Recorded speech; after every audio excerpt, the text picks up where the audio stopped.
broad understanding on how to heal the body a little bit faster. So I'm gonna talk about my herbs, but first I want to piggyback off of what people was talking about. My brother here, that was the massage therapist. He was saying when your back got back issues, where should you be massaging?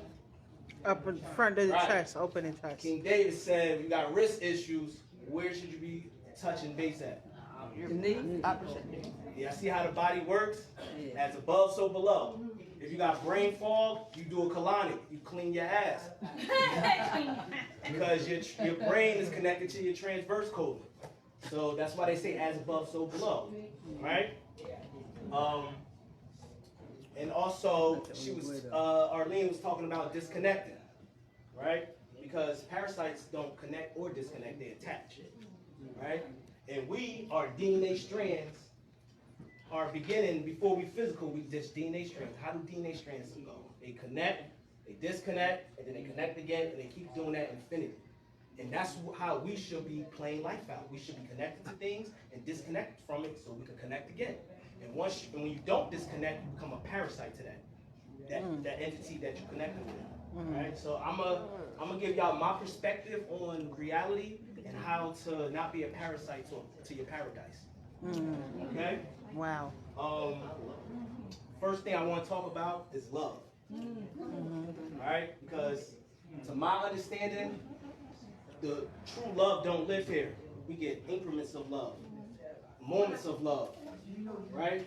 But love is when I can see the front, the side, and the back at the same time simultaneously. That's called unconditional love. As soon as I focus on one person, that's called conditional love. And don't we all got focus? Yeah. Right. You can't live without it. So that means we always going to be conditioned with love. Because you got to focus on someone. As soon as I look at her, my peripherals are, I can't see what's on the side of me. I can't see behind me. So it's only unconditional love. And I'm going to give you an example of how that works. If everyone got children in here? No. No? Okay. You got a child, and let's say it's wintertime, 40-degree weather, snowing. You want to go outside playing in the snow with your child. You're going to tell your child, go get dressed. We're going outside in the snow. Your child, go in there, get dressed, come out, and he got flip-flops, no socks, and a tank top. What you going to tell your child? Go put on some winter clothes. Put on some winter clothes because you don't want them to get sick, right? Yes. You love them, right? Yes. Now, from your child perspective, he has his own conditions. He has his own sole purpose. And on his list of purpose, he had to experience a cold from being in 40-degree weather because no pain, no gain, right?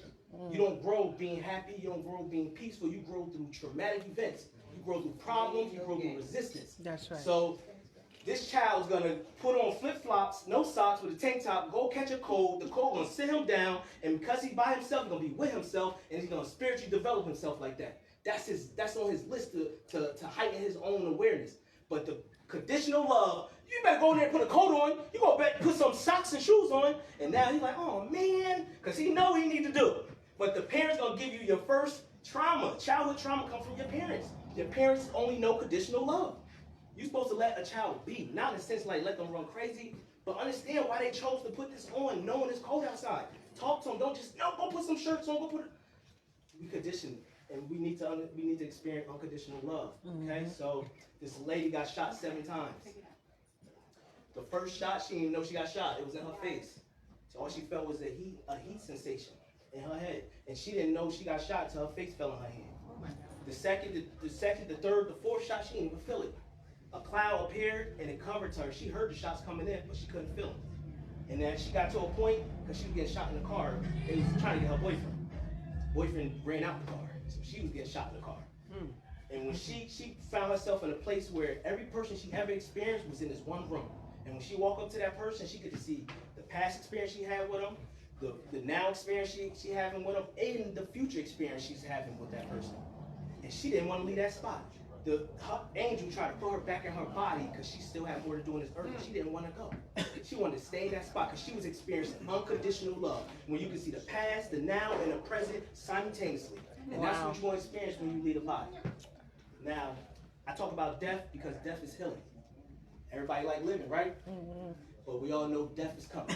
But nobody want to study it. So when you die, you normally get stuck because you don't know what to do next. Because when you die, you carry your soul conditions. what you long for, things that you experience, things that you like and don't like, all that carry over to your next life. So if this life you never studied death and all you did was study life, when you die, you're gonna be in limbo state. You ain't gonna know where to go. You're gonna try and connect to your loved ones. You're gonna find someone that you truly love and connect to them. And you wanna be a guide to them because you don't know where to go. You don't know to go to this light, you don't know to go to the darkness, so you try and stay on this realm non-physical. That's why we got spirits and ghosts and demons. You ever notice demons be having regular names, Jeff, Casper, right, Alan. Like these demons because they used to be humans. They had a human body, they left their body, don't know where to go next, so they dwell here. And they normally attach to people they love. So let's say a person passed away, and this person was a gangbanger. And when they passed away, they knew nothing about death. So they trapped there, and they want to choose to be their son guide. They're like, you know what, I'm just going to guide my son, make sure he's good. But remember, when you die, you only carry your conditions with you. Right. This person conditions is a gangbanger. So when he hopped on his son aura and attached to him, he influencing his son. His son now ain't getting A's no more in school. He's being a bully to people. He's finding himself around gangbangers and stuff. His father is influencing with his own conditions. That's right. And we don't know this stuff. Right. So that's why I teach this stuff, because we need to learn how to release our guardian. We are our ancestors. We don't need no entity attached to us. Right. We thrive on our own.